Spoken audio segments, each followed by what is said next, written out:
شرم اور حیا نام کی کوئی شے نہیں، عصمت و عفت کا کوئی حساب نہیں، کوئی ذکر ہی نہیں۔ اور گواہیاں کیا ہے؟ پریزیڈنٹ کلنٹن نے کہا تھا 2 سال پہلے یا 3 سال پہلے، وہ جو ان کی اینول سپیچ ہوتی ہے، State of the Union Address, اس نے کہا تھا عنقریب ہماری قوم کی اکثریت حرام زادوں پر مشتمل ہوگی۔ یہ حرام زادے کا لفظ میں نے ترجمہ کیا ہے born without any Wade lock.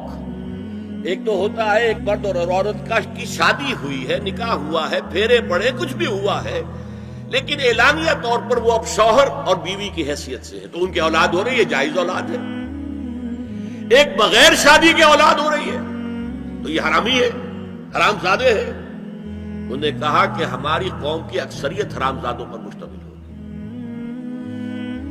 Homo sexuality, لیسبینز، gaze, اور بالکل ڈکلیئر کرتے ہیں، پادری ڈکلیئر کرتا میں گے ہوں، سینیٹر ڈکلیئر کرتا میں گے ہوں، انہیں کوئی شرم ہی نہیں، اس کے اندر کوئی حجاب نہیں، اعتراف کرنے کے اندر کہیں بھی کسی طرح کی رکاوٹ نہیں، ہچکچاہٹ ہی نہیں۔ یہ جس کو کہا جائے گا پرمیسیو ہیڈونزم، جنسی لذت ہر طریقے سے حاصل کی جا سکتی ہے۔ زنا بالرضا ہو تو کوئی جرم ہے ہی نہیں، ہاں زنا بالجبر ہو تو جرم ہے، بالرضا ہو کوئی جرم نہیں، جرم ہے ہی نہیں سرے سے۔ ساری اخلاقی اقدار کو اس طریقے سے انہوں نے ملیا میٹ کر دیا ہے۔ البتہ ابھی یہ تیسرا معاملہ کچھ عالم اسلام کی حد تک ابھی پورا ان کا پروگرام مکمل نہیں ہو سکا۔ ہمارے ہاں ابھی کچھ خاندانی نظام کی بنیادیں باقی ہیں، کچھ والدین کا ادب ہے، ان کی عزت ہے، ان کی خدمت کو انسان اپنے لیے سعادت سمجھتا ہے، بیوی اور شوہر کے درمیان محبت، الفت، باہمی اعتماد کی کچھ فضا ہے، خاندانی نظام ہے۔ اگرچہ تیزی سے بگڑ رہا ہے نظام ہمارا، اور ہمارا ایلیٹ طبقہ اوپر کا جو ہے وہ مغرب کے طرز پر جا چکا ہے، لیکن ہماری مڈل کلاسز میں، لوور کلاسز کے اندر ابھی کچھ اقدار ہیں شرم کی، حیا کی، عصمت کی، عفت کی۔ آپ پورا زوردار طریقے پر مہم چلا رہے ہیں کہ مسلمان ممالک سے بھی یہ ساری اقدار ختم کر دی جائے۔ چنانچہ نوٹ کیجئے، قرآن مجید میں 2 جگہ پر اللہ تعالیٰ نے اہل مکہ کو وارن کیا تھا۔ اولم یروا انا ناتی الارض ننقصها من اطرافها، کیا یہ قریش دیکھ نہیں رہے کہ ہم رفتہ رفتہ ان کی طرف بڑھ رہے ہیں، چاروں طرف سے ان کے گرد ہمارا گھیرا تنگ ہوتا جا رہا ہے، ان کے گرد جو قبائل آباد ہیں وہ ہمارے حلیف بنتے جا رہے ہیں۔ یہ سورہ رات کی آیت ہے، اور اسی طرح سورہ انبیاء میں ہے، افلا یرون انا ناتی الارض ننقصها من اطرافها۔ تو اسلام گھیرا تنگ کر رہا تھا رفتہ رفتہ کفار مکہ کے گرد۔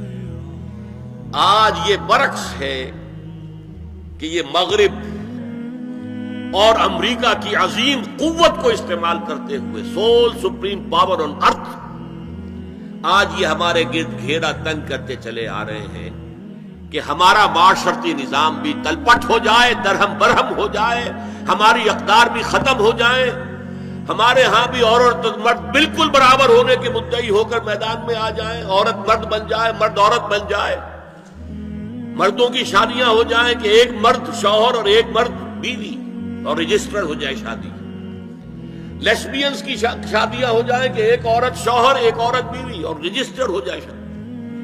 یہ سارا کام ناتی الارض ننقصها من اطرافها، اس کی مثال کیا ہے کہ پہلے اس پروگرام کے تحت 1994 میں کانفرنس ہوئی قاہرہ میں، عرب ورلڈ کا وہ مرکز ہے، اس لیے کہ عربوں میں تعلیم کے اعتبار سے، ٹیکنالوجی کے اعتبار سے سب سے آگے مصری ہے، تو یہ چونکہ ان کا ثقافتی اعتبار سے امام ہے، وہاں جا کر انہوں نے ڈیرا لگایا اور ان افکار کی اور ان نظریات کا پرچار کا معاملہ کیا۔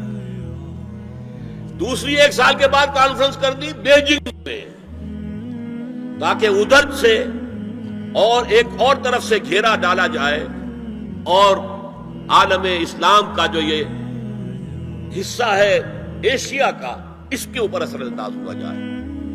اور اس کے بعد بیجنگ +5 کانفرنس ہوئی ہے اور یہ ہوئی ہے United Nations Assembly, United Nations Organization کی جنرل اسمبلی کے تحت، اور یہ ہوئی ہے جون سن 2000۔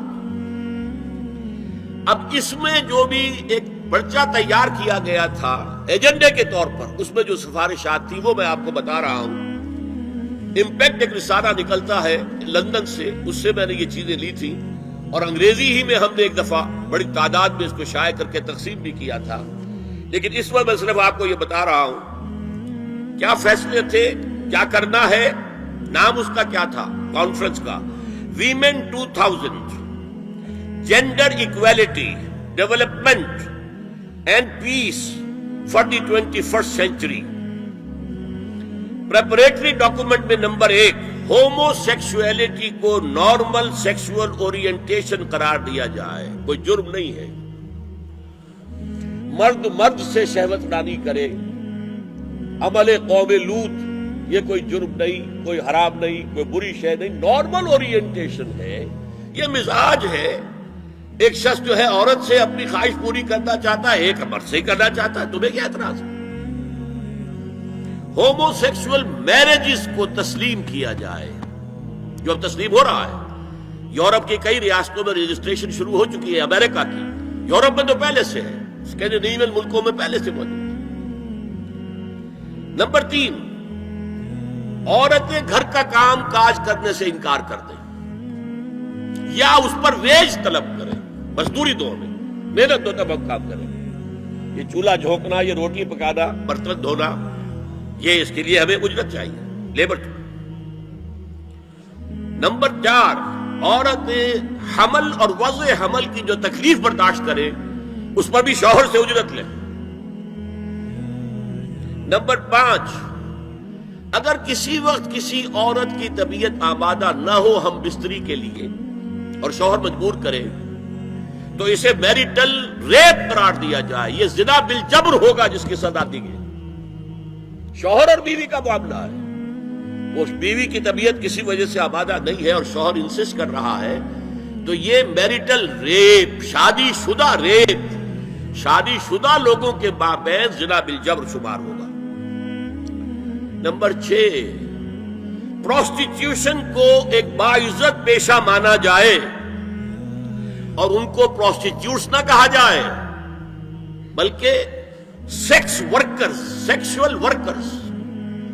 جیسے مرد ہے وہ اپنی جسمانی قوت استعمال کر رہا ہے، وہ اب چلا رہا ہے، کسی چلا رہا ہے، یا وہ کہیں اینٹیں ڈھو رہا ہے، یا کوئی اور دماغی صحت استعمال کر رہا ہے، ڈاکٹر بیٹھا ہے اس نے لکھ رہا ہے، فیس لے رہا ہے، عورت بھی اپنے جسم کے ایک عضو کو استعمال کر رہی ہے تو وہ سیکسول ورکر ہے اور وہ پیشہ ہے اور وہ باعزت ہے، اس پر قتل کوئی قدغن نہ ہو۔ 7 وراثت اور طلاق میں بالکل برابری، کوئی فرق نہیں۔ اب یہ خاص چیز تو معلوم ہوتا ہے کہ اسلام ہی کو ہدف بنا کر انہوں نے ایجنڈے میں شامل کیا۔ اس کا نام ہے سوشل انجینئرنگ، معاشرتی تعمیر نو۔ پرانی تعمیر، وہ جو مولانا روم نے کہا تھا کہ اگر کوئی پرانی عمارت ہے نئی بنانی ہے تو پہلے گرانی پڑے گی،